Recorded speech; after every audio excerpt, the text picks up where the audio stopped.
Hello, guys. Welcome to Bookish Whispers, where every book has a secret, and every secret deserves to be heard. So, in less than 1 month, the new adaptation of Wuthering Heights will be released, starring Margot Robbie and Jacob Elordi. So hurry, readers. You have 1 month to experience the magic of reading a true classic before watching it on screen. Because you already know how this goes. The book is always better than the movie. But what is the story actually about? Grab your coffee.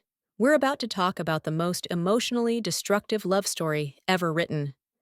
It begins at Wuthering Heights, a bleak house on the Yorkshire moors, where the wind howls like a warning and feelings are allowed to rot instead of heal.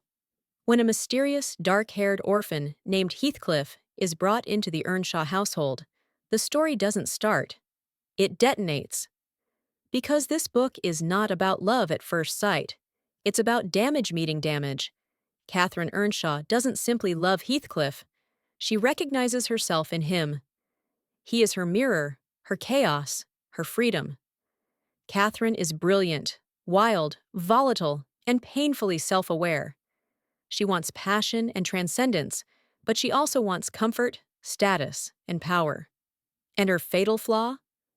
She believes she can split herself in two, heart in one place, social ambition in another, without losing her soul. Spoiler, she loses everything. Heathcliff, meanwhile, loves with no exit strategy. Rejected, degraded, and constantly reminded that he does not belong, he learns early that tenderness is a liability. Love becomes obsession. Pain becomes memory. Memory becomes revenge. Heathcliff does not forgive, does not forget, and does not heal. He turns suffering into identity, and then into a weapon. Enter Edgar Linton. Polite, wealthy, emotionally regulated, and socially approved. He represents safety, order, and everything society rewards.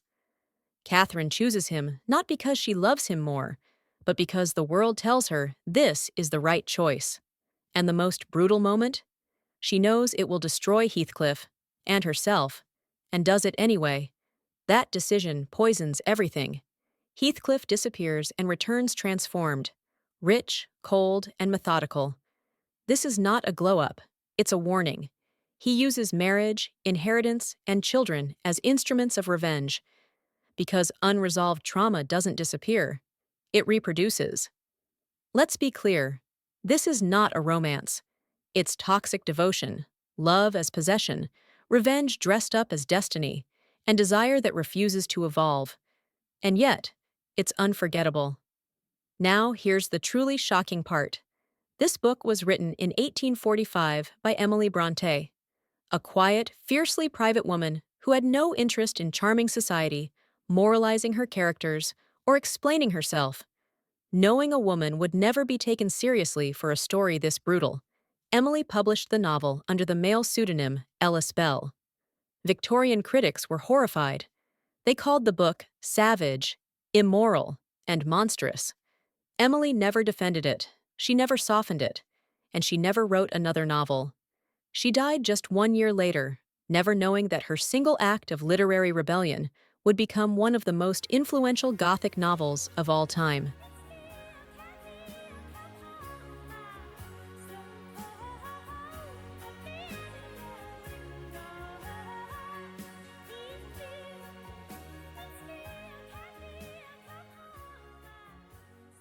Quiet author.